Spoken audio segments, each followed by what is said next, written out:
A paz do Senhor, meus irmãos. Aqui quem fala é o Ariel. E hoje eu venho trazer uma coletânea aqui de ensinamento de Jesus, que eu chamo que os estudiosos chamam de Sermão da Montanha, né? Todos eles juntos formam o que nós conhecemos por Sermão da Montanha. Eu fiz isso enquanto ainda não tinha o canal no YouTube, e por isso eu coloquei eles aqui com 30 minutos de áudio, né? Por isso que ficou tão grande. Mas eu acho que vai ser uma benção vocês que puderem acompanhar. Um pedacinho hoje, um pedacinho amanhã. Eu vou estar linkando todos aqui na descrição, certo? Agradeço a audiência de vocês. Fiquem com Deus. Paz do Senhor, meus irmãos. Hoje o estudo bíblico que eu vou estar trazendo a vocês, ele vai ser sobre o ensino sobre a vingança de Jesus Cristo. Ele faz parte dos sermões do monte, né, dos discursos do monte, dos ensinamentos do monte, ali que Jesus fez. E ele começa assim, aqui em Mateus, capítulo 5, versículo 38. Vocês ouviram o que foi dito, olho por olho e dente por dente.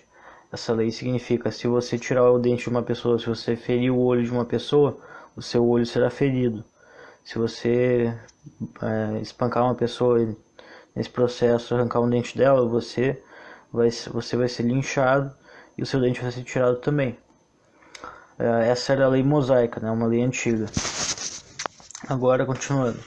Eu, porém, lhes digo que não se oponham ao perverso. Não se opor ao perverso significa não se opor ao homem mau, ao maligno, entende? Não se oponha a quem está te fazendo mal. Essa é a mensagem. Vocês vão ver que existem diferentes correntes para pensamento no que significa o que vai vir depois, né? Vamos continuar. Não se oponha ao perverso. Se alguém lhe der um tapa na face direita, ofereça também a outra. Se você for processado no tribunal e lhe tomarem a roupa do corpo, deixe que levem também a capa. Se alguém o forçar a caminhar 1 milha com ele, caminhe 2. Dê a quem pedir e não volte as costas a quem quiser tomar emprestado de você. Então, a gente ouviu aqui a mensagem de Jesus sobre se alguém lhe der um tapa na face direita, ofereça também a esquerda, certo? O que se interpreta dessa mensagem? Existem duas correntes grandes, assim, na verdade existem três, tá? As principais, elas tratam de a primeira delas. Jesus está dizendo ali para que nós não paguemos o mal com o mal, né? Que nós não proliferemos o mal. É mais ou menos o seguinte: alguém me dá um tapa, daí eu dou um tapa nessa pessoa, mas a pessoa que deu um tapa no meu rosto, ela não vai se importar de me dar um segundo tapa, e vai acontecer que nós ficaremos assim até brigarmos seriamente, certo? E isso é um ciclo sem fim, a qual nós não podemos dar seguimento, né? Mas um pastor ele já havia explicado que não existe nada mais humilhante para o judeu do que receber um tapa no rosto. E um tapa, ele é o início de uma briga, certo? Quem dá um tapa a uma pessoa não tem intenção de matá-la, de fazer algum mal grande. Tem intenção de começar uma briga, né? Ela quer ferir a pessoa, ferir o orgulho da pessoa primeiro, para depois começar a briga, certo?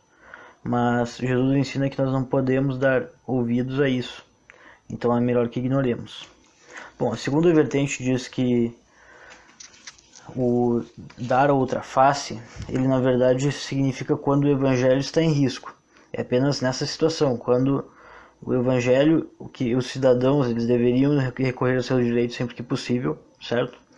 Mas que quando o evangelho estivesse em risco, era necessário que eles dessem a outra face mesmo, que eles não se deixassem, que eles não se opusessem ao homem mau, ao homem maligno. O apóstolo Paulo, por exemplo, quando ele foi preso, por exemplo, ele apelou aos seus direitos. Ele disse: você vai me chicotear? Eu sou um cidadão romano, você não sabe o que está fazendo, certo?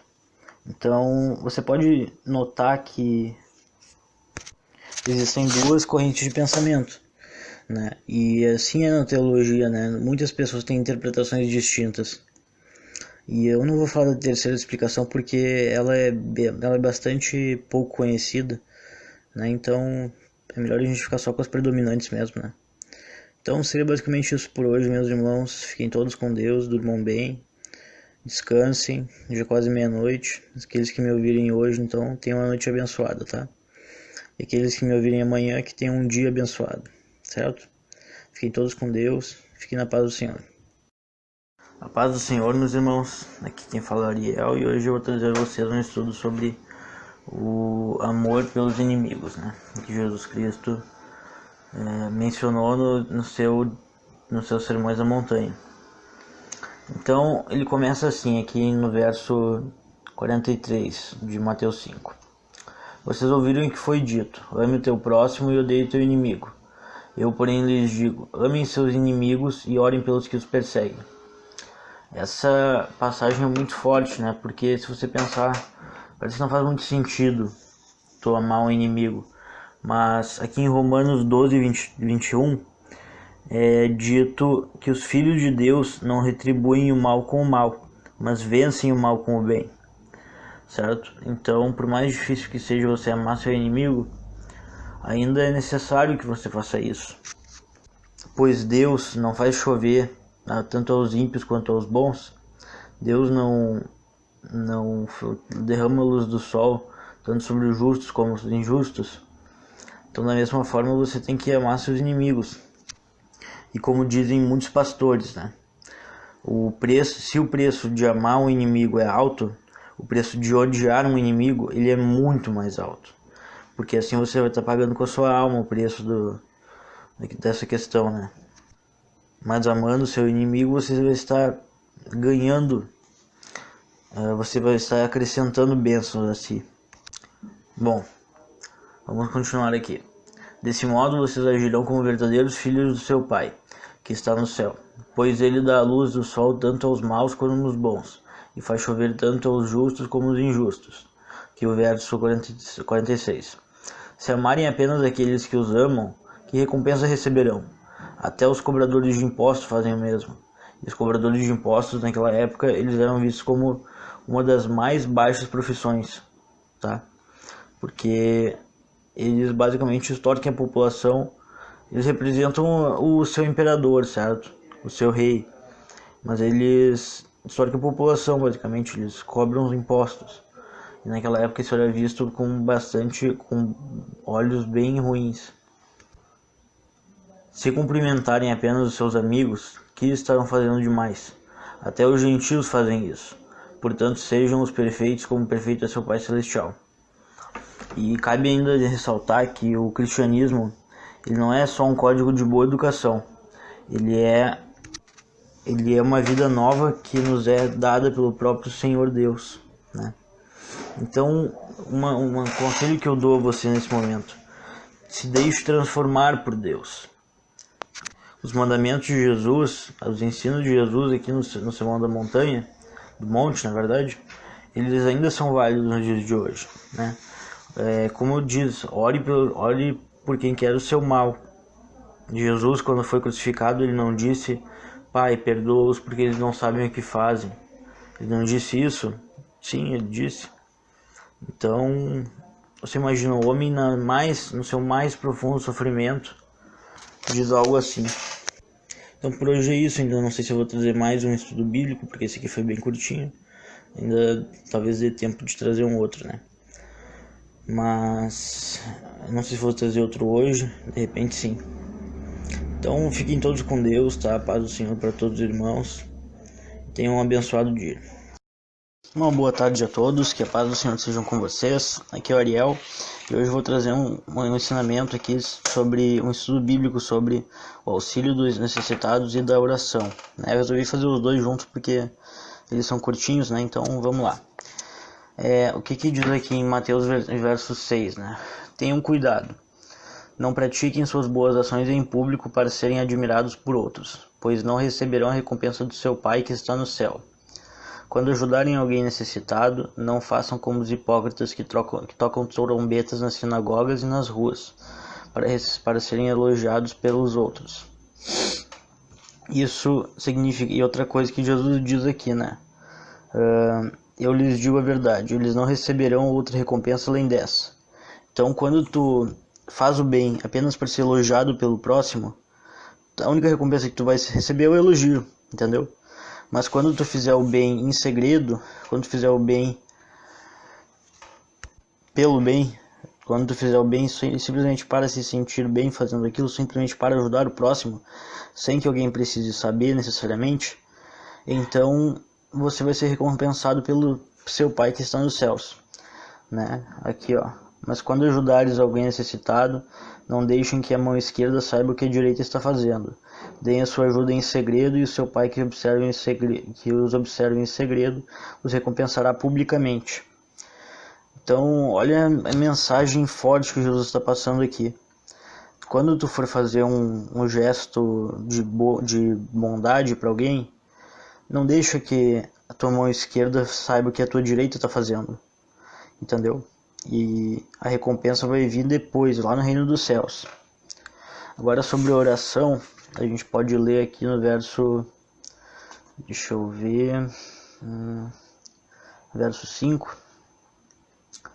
Bom, quando vocês orarem, não sejam como os hipócritas, que gostam de orar em público nas sinagogas e nas esquinas, onde todos possam vê-los. Eu lhes digo a verdade, eles não receberão outra recompensa além dessa. Então, de novo, questão da recompensa, né? Que a gente está falando ali.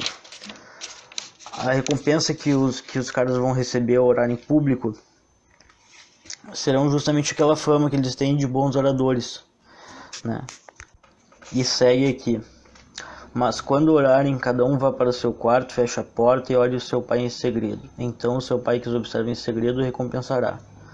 De novo, publicamente vai ser recompensado aquele que em segredo orar. E olha que mensagem bonita que tem aqui, que mensagem forte e poderosa que nós temos. Ao orar, não repitam frases vazias sem parar, como fazem os gentios. Então, ele está se referindo ao quê? Ele logo mais vai ensinar a oração do Pai Nosso, né? Vamos pular para a oração do Pai Nosso e depois voltar para esse ensinamento aqui. Ó, Pai Nosso que estás no céu, santificado seja o teu nome. Venha o teu reino, seja feita a tua vontade, assim na terra como no céu. Dá-nos hoje o pão para este dia. Perdoa nossas dívidas, assim como nós perdoamos os devedores. Essa parte aqui, perdoa nossas dívidas, assim como nós perdoamos os devedores, ela pode ser entendida como: Senhor, perdoa os meus pecados, assim como eu perdoo quem peca contra mim, né? Porque ali no verso 14 ele vai dizer: seu Pai Celestial os perdoará se perdoarem aqueles que pecam contra vocês. Mas se vocês recusarem perdoar os outros, seu Pai não perdoará os seus pecados. Então, nos perdoa assim como nós perdoamos quem perdoa nossas dívidas, assim como nós perdoamos nossos devedores. Então, é sempre o exemplo que você tem que dar. Isso é chave na Bíblia. Voltando aqui. Dá-nos hoje o pão para este dia, perdoa nossas dívidas, assim como perdoamos os nossos devedores. E não nos deixes cair em tentação. Cair em tentação é cometer algum pecado, né? Mas livra-nos do mal, pois teu é o reino, o poder e a glória para sempre. Amém. Bom, lemos o Pai Nosso. Agora vamos voltar para aquele trecho onde Jesus dizia que ao orar você não pode repetir vãs, que você não precisa repetir vãs repetições. Aqui, ó, ao orar não repitam frases vazias sem parar, como fazem os gentios. Eles acham que se repetirem as palavras várias vezes, essas orações serão respondidas. Não sejam como eles, pois o seu Pai sabe exatamente do que vocês precisam antes mesmo de pedirem. Então, um ensinamento importante que a gente pode relacionar a oração com o Pai Nosso com esse versículo aqui que Jesus nos explicou. Tu não pode usar a oração do Pai Nosso como se fosse uma repetição, entendeu? A oração do Pai Nosso é um molde para tu orar. Ela reúne aquelas características que tu tem que ter uma oração. Mas ela não é uma oração para ser repetida todas as vezes como uma reza, entende? Deus não se agrada de coisas repetidas. Deus não se agrada de repetições vazias, sem palavra. Então, eu respeito muito os meus amigos católicos. sabe? Eu creio que são pessoas que têm uma fé verdadeira no seu coração. Eu respeito a religião de todos, mas é bíblico que não se pode fazer vãs repetições. Você precisa orar com fé. A oração do Pai Deus, ele está muito mais preocupado com o seu coração do que com aquilo que sua boca diz, né? Então, se você estiver orando, se você estiver rezando, né, ou fazendo uma oração vazia, você vai estar desagradando a Deus. Então, é essa mensagem que Jesus quis passar. Ao meu ver, né, posso estar errado, não sou teólogo, não sou pastor, não ocupo um cargo alto na igreja, não tenho tanto conhecimento, mas estou buscando. Então, é basicamente isso por hoje. Fiquem todos com Deus, tenham uma tarde abençoada, tenham um bom sábado. Uma boa tarde a todos, que a paz do Senhor seja com vocês. Aqui é o Ariel e hoje eu vou trazer um estudo aqui para você sobre o ensino sobre o jejum de Jesus Cristo, né? Eu vou fazer o ensino sobre o jejum e o ensino sobre o dinheiro, sobre as riquezas no caso, no mesmo áudio, porque eles são ensinamentos mais curtos, né? Então vamos lá, Mateus capítulo 6, versículo 16, diz assim: Quando jejuarem, não façam como os hipócritas, que se esforçam para parecer tristes e desarrumados, a fim de que as pessoas percebam que estão jejuando. É naquela mesma lógica dos ensinamentos de ontem, né? Faça em segredo tal coisa que teu pai te recompensará publicamente. Eu lhes digo a verdade, eles não receberão outra recompensa além dessa. Sim, a única recompensa que eles vão receber vai ser as pessoas olharem para eles e dizerem: nossa, eles estão jejuando, muito legal da parte deles. São homens consagrados. Mas essa é a única recompensa. O Deus não os ouve assim. Mas quando jejuarem, aqui algumas traduções dizem penteiem o cabelo, outras traduções dizem unjam o cabelo, outras traduções dizem passem óleo no cabelo, né? Daí e lavem o rosto, porque eu vou explicar.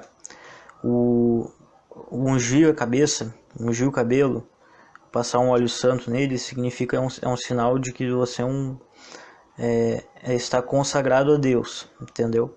Então assim todas as pessoas podem perceber que você está jejuando e lavando o rosto também. Então, há pessoas que jejuam naquela época, né? Isso era mais comum. Havia pessoas que jejuavam e ficavam completamente desgrenhadas, e sujas, enfim, de modo a parecerem os coitadinhos mesmo, né? Mas Jesus diz: faça em segredo e o teu pai recompensará publicamente. Bom, desse modo ninguém notará que pentem o cabelo, unjam a cabeça e lavem o rosto. Desse modo, ninguém notará que vocês estão fazendo jejum. E o seu pai que os observe em segredo os recompensará. Bem, sobre o jejum é isso. Agora vamos falar sobre o dinheiro e bens, né? Aqui no versículo 19 diz: Não ajuntem tesouros aqui na terra, onde as traças e ferrugem o destroem, e onde ladrões arrombam casas e furtam. Ajuntem os tesouros no céu, onde traças e ferrugem não destroem, e onde ladrões não arrombam nem furtam. Isso significa fazer boas obras aqui na terra para que você possa ir para o céu. Basicamente isso, ajuntem bênçãos lá. Jesus adverte aqui os perigos de se ter o coração no dinheiro, porque ele diz: onde ladrões não roubam e furtam, onde o seu tesouro estiver, ali também estará seu coração. Ou seja, se o seu tesouro ele está no céu, significa que o seu coração está com Deus. Isso significa que você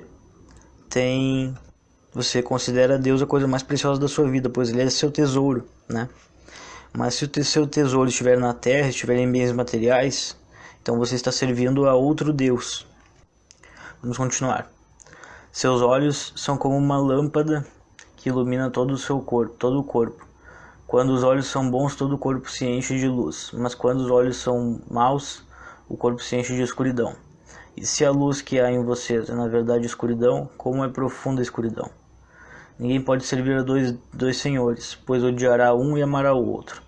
Será dedicado a um e desprezará o outro. Vocês não podem servir a Deus e o dinheiro.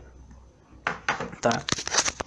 O que Jesus quer falar com isso? Significa que o cristão não pode ter, porque o cristão não pode ter bens, não pode ter posses. Ele pode, tá? Até porque se os homens de Deus não pudessem ter posses, Abraão não seria rico, Jó não seria rico no caso, né? O rei Salomão, o rei Davi não teria tantas posses quanto eles tiveram. Muitos homens de Deus foram ricos, foram multimilionários nos dias de hoje, né? Eles tiveram posses tremendas. A questão é que nunca se pode colocar o seu coração ali, né? A questão do dinheiro é muito simples. Você não precisa necessariamente ter muito dinheiro para estar apaixonado pelo dinheiro, né? Pelos bens que aquilo lhe confere. E o cristão não pode ter conforto? Claro que ele pode, não há nada de errado em usufruir dos frutos do seu trabalho. Mas é assim que o dinheiro deve ser obtido. Eu disse que não importa se você tem muito ou pouco dinheiro, porque é a pura verdade. Quantas pessoas você conhece que ganham um salário mínimo, ganham um pouco mais do que isso e gastam muito mais do que têm e vivem endividados, né? Existem pessoas assim, que elas têm uma paixão tão grande pelo dinheiro que elas têm um descontrole. E isso é mau aos olhos do Senhor. Bom aos olhos do Senhor seria se todos trabalhássemos, fôssemos dizimistas, afinal de contas a Bíblia tem mais passagens, você sabia disso? A Bíblia tem mais passagens sobre o dinheiro do que sobre o céu e o inferno. É verdade. E outra coisa, gostar das coisas que o dinheiro te traz não significa exatamente gostar do dinheiro, amar o dinheiro, servir ao dinheiro, né? E costuma-se dizer que o dinheiro ele é um bom servo, mas ele é um péssimo patrão, né? E é basicamente por isso, tanto biblicamente quanto popularmente se conhece esse provérbio, né? Então, gente, esse foi o ensinamento de hoje, tá? Eu espero que vocês tenham gostado, espero que vocês tenham assistido até o final. Meu abraço a todos e todos fiquem com Deus, que Deus os abençoe. Um bom dia a todos os irmãos, que a paz do Senhor seja com vocês. Aqui é o Ariel e hoje eu vou trazer um ensinamento sobre o não julgar as outras pessoas e sobre a oração eficaz, né, de Jesus. Jesus nos ensinou para não julgarmos as outras pessoas, para que nós não sejamos julgados. E que o padrão de medida que nós utilizamos para medir as outras pessoas vai ser o padrão que nós seremos medidos por ele. Então, é um ensinamento muito difícil nos dias de hoje, mas isso existe uma lógica se você for ver naquele tempo, né? Porque Jesus diz para nós amarmos o próximo como a nós mesmos e não fazermos para os outros aquilo que nós não gostaríamos que fizessem para nós. Então está perfeito na lógica dele nesse caso, né? Vamos ler aqui o versículo. É o capítulo 7 de Mateus. Não julguem para não serem julgados, pois vocês serão julgados pelo modo como julgam os outros. O padrão de medida que adotarem será utilizado para medi-los, né? Tá aí, perfeito. Agora, quanto à oração eficaz, essa aqui é uma das mais famosas passagens da Bíblia, né? Peçam e receberão. Aqui no versículo 7. Peçam e receberão, procurem e encontrarão, batam e a porta lhes será aberta. Pois todos que pedem recebem, e todos os que procuram encontram, e para todos que batem a porta é aberta. Isso é uma mensagem muito forte, né? Não significa exatamente que tudo aquilo que tu pedir, tu vai ganhar, né? Peçam e receberão. Isso significa, essa é uma mensagem para nós persistirmos nas nossas orações. Porque há pessoas que pedem coisas que elas não necessariamente precisam, né? Deus nunca vai deixar faltar, como diz Jesus em outro verso.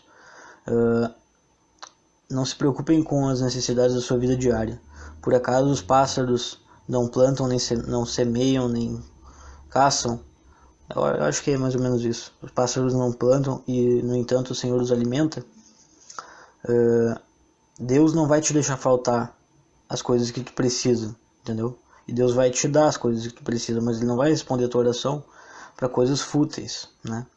Ou para coisas que tu não necessariamente necessita. E a porta que ele está falando aqui, em todos que procuram encontram, e para todos que batem a porta é aberta. Essa é uma porta metafórica, essa é uma porta que representa a porta do reino dos céus, né? Para todos aqueles que abrem, para todos aqueles que batem na porta, ela será aberta. Ou seja, você vai encontrar uma solução, você vai encontrar a Deus se você buscá-lo, né? O bater é a oração e a porta abrir é a salvação. Continuando aqui no verso 9. Respondam, se seu filho lhe pedir pão, você dará uma pedra, ou se pedir um peixe, você lhe dará uma cobra. Portanto, se vocês que são maus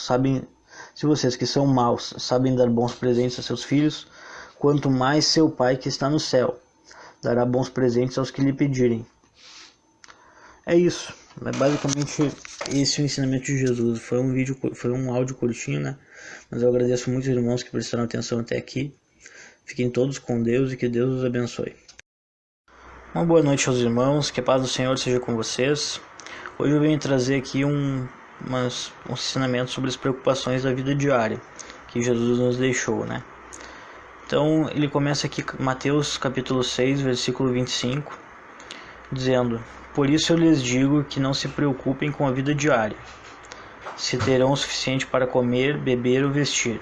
A vida não é mais que comida e o corpo não é mais do que roupa.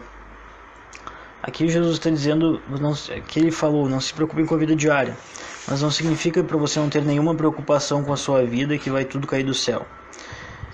Esse por isso que eu li no começo, ele se refere a todas as mensagens anteriores sobre o dinheiro, né? No meu estudo sobre o jejum, eu também falei sobre as preocupações com o dinheiro, que o dinheiro ele é um bom servo, mas ele é um péssimo senhor, ele é um péssimo empregado. Eu falei para não se ajuntar tesouros aqui na terra, mas sim no céu. E tudo isso está referido aqui. Tudo que eu vou ler aqui é sobre a vida financeira, né?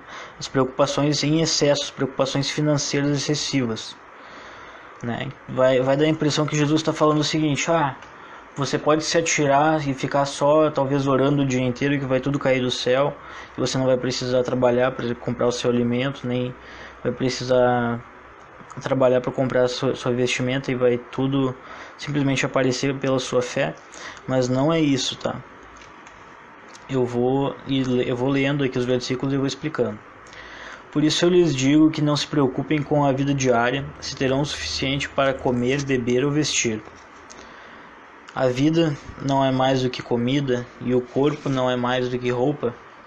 Observem os pássaros, eles não plantam nem colhem, nem guardam alimento em celeiros, pois seu Pai Celestial os alimenta. Acaso vocês não são muito mais valiosos que os pássaros? Qual de vocês, por mais preocupado que esteja, pode acrescentar ao menos uma hora à sua vida? Então, a gente vê aqui Jesus falando: não se preocupe com o seu alimento, não vê os pássaros do céu, eles não plantam, colhem e guardam em celeiros, mas Deus os alimenta. E isso é verdade, mas Jesus não está dizendo para que você não faça isso. Jesus está falando para você não gastar a sua vida inteira, né? Para que você não tenha tantas preocupações pensando nisso, pensando no dinheiro, pensando no trabalho. E por que se preocupar com a roupa? Observem como crescem os lírios do campo, não trabalham nem fazem roupas, e no entanto nem Salomão em toda a sua glória se vestiu como eles. E se Deus veste com tamanha beleza as flores silvestres que hoje estão aqui e amanhã são lançadas ao fogo, não será muito mais generoso com vocês, gente de pequena fé? Então aqui ele está pregando para um público ele não está se referindo a vocês, os leitores da Bíblia, ele está se referindo às pessoas que ouviam o sermão dele no monte, né? Que ficou conhecido como o Sermão da Montanha, todos os ensinamentos que ele pregou, né, aqui nos capítulos 5 a 7 de Mateus. Ele está se referindo a eles, e é sempre um tom assim: seja diferente dos pagãos, seja diferente dos gentios. Você não pode ser como eles. Você deve amá-los, mas você não deve ser como eles. Portanto, não se preocupem dizendo: o que vamos comer, o que vamos beber, o que vamos vestir.